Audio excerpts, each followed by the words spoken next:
So this week we're going to be again taking a bit of a detour. Today we're going to be looking at a Warhammer 40k model, specifically the Eldar Hemlock Wraithfighter. Let's get into it.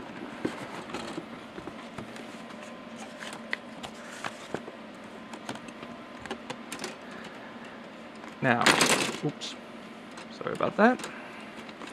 Right away, the plastic is definitely of a different sort of, I guess, best way to describe it would feel or texture than a lot of the model kits I've reviewed before. It's a bit heavier. It's, I guess, probably the closest I would say would be the F-35A from Kitty Hawk that I reviewed a while back in terms of, the consistency and feel and texture. So, which isn't a bad thing. It's definitely feels sturdier and firmer.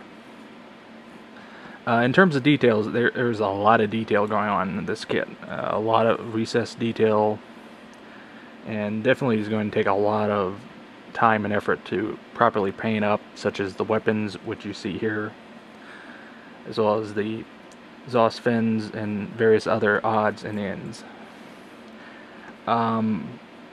Couple things though, one major thing that jumps out right away for me at least is the fact that they molded in the pilot's lower torso into the cockpit tub.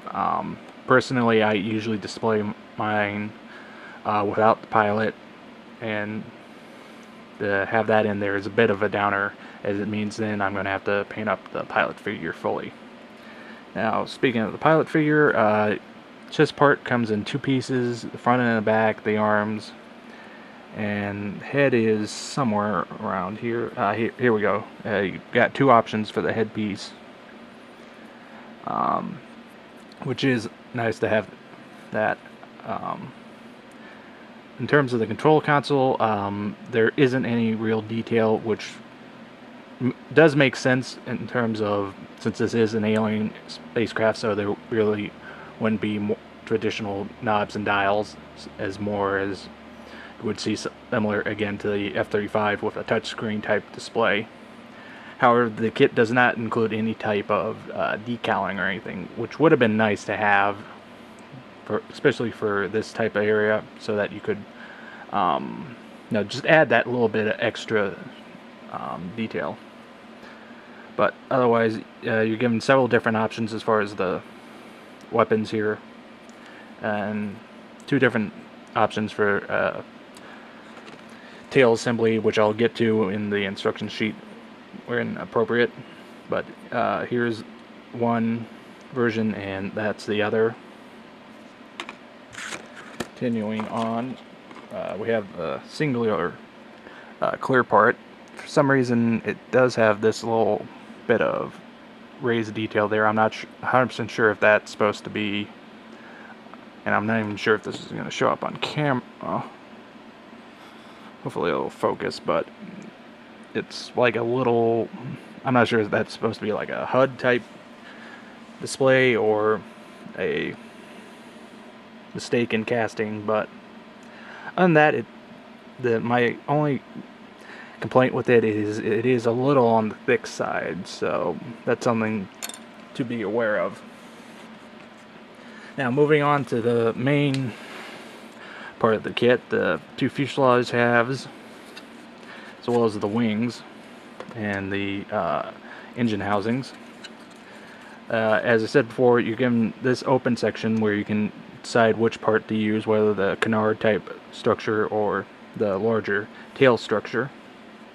Again, I'll point this out in the instruction sheet when we get to it.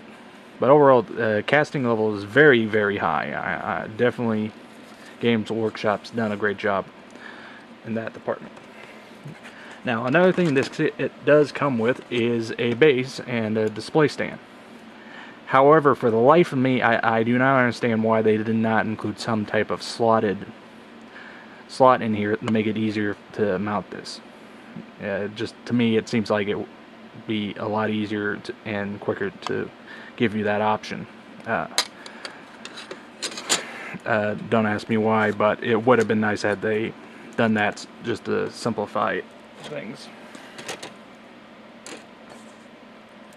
Now moving on to the instruction sheet, quickly see this is not your beginner's type of kit. This is very complicated, very detail oriented build, and a lot of it, except for the major structures, a lot of details you're probably going to have to hand paint, just because it's that small, and airbrushing is really not going to do the job you need. But as I said, you're given two options as far as build. Here, the upper one and the lower one, which you can more clearly see. And this is actually the point where the build diverges, so be aware of that. First up, we obviously have the larger tailed version and the various odds and ends that go into it. So again, be aware of ahead of time which version you want to build, as they're not interchangeable. But nice had they given you that option to do a little more for as far as customization, but they didn't.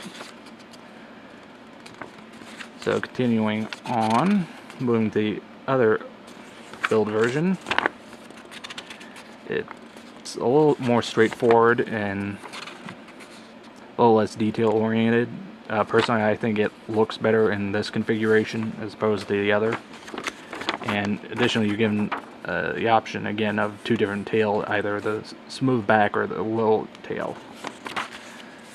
So overall, definitely not a beginner's kit. I cannot stress that enough. This is definitely an advanced build.